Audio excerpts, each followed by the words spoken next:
And DNI Tulsi Gabbard continuing to unnerve former Obama officials. 11 more top Obama aides, she says, could face criminal prosecution. Tulsi saying these 11 cases, they don't know who they are. They probably assume that they're safe, that these people will be losing their security clearances, their jobs, and the goal, she says, is prosecuting them criminally.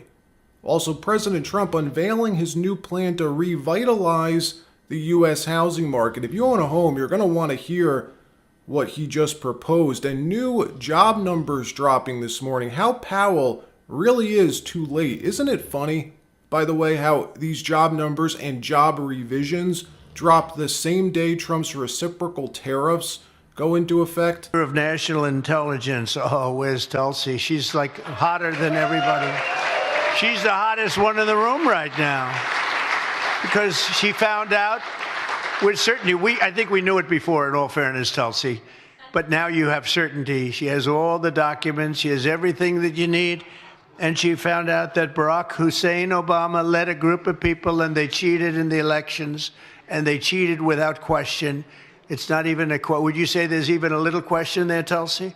She says no. And you found things that nobody thought we'd ever find. And I'm very happy and very honored to have you with us. She's right now, by far, Speaker, she's hotter than you right now, Speaker.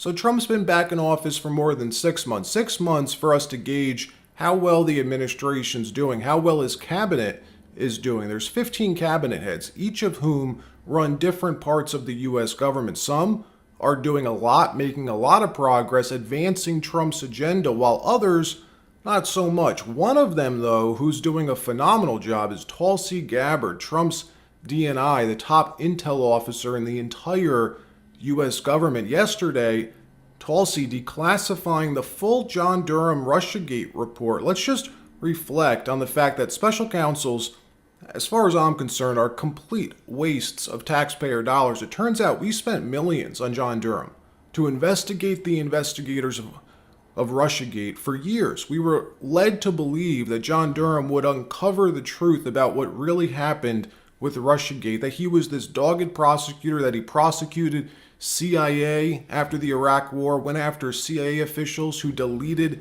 the tapes, the recordings of waterboarding jihadis. That's who John Durham was. This was the guy who specialized in going after and prosecuting corruption. So what happened?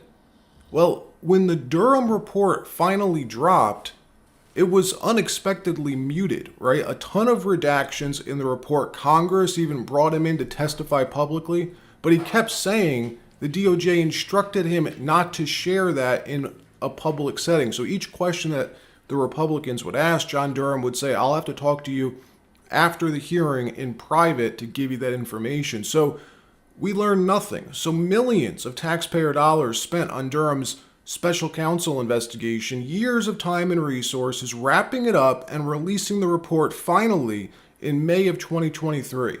Well, 2023, that was when we had Merrick Garland and Joe Biden, and for years it appeared like Durham failed to find the perpetrators behind Russiagate. Well, yesterday we learned he did find them. The names of each Obama official and their roles or crimes were included in a classified redacted appendix in the back of the Durham report, of which the Biden DOJ under Merrick Garland marked classified, completely redacting in the public version. Tulsi finally, with the help of the FBI and her office, her small, tight-knit team, declassifying and publishing the full report yesterday, which means it's taken years. It's taken us winning an election, fighting to get control of the FBI and CIA, fighting to get Tulsi confirmed as DNI. Remember how hard that was? All of that just to get to read the report that you paid for in the first place. It's so infuriating. This whole time, the proof was there for all of us, but the Biden DOJ marked it classified. This latest tranche, completely exonerating the president, by the way. Any shred of doubt somebody may still have that maybe Trump was a Russian asset is now gone. These special counsel documents spelling it out in writing.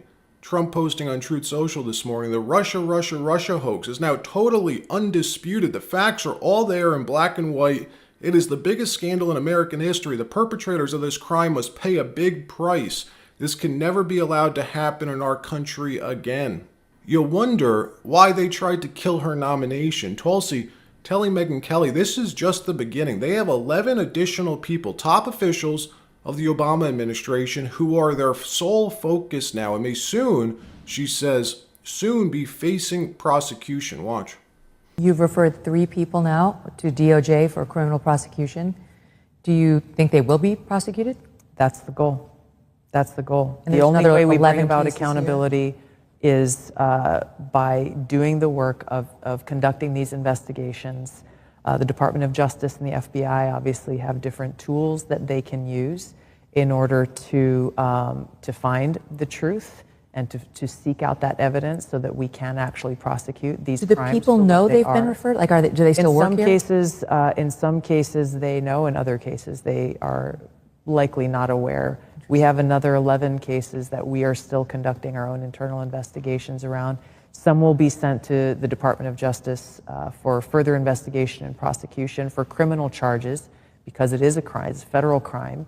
And others, depending on the situation, will be dealt with internally, or where people will be fired and have their security clearance revoked. And as much as it may be tempting to just forget about this, it was so long ago, Trump won, who cares at this point? Trump won despite all of this. In the face of all this, Trump still won. These people realized changed the course of U.S.-Russian relations permanently, all based on lies. Let me know what you think about this. What do you think would happen if there isn't accountability?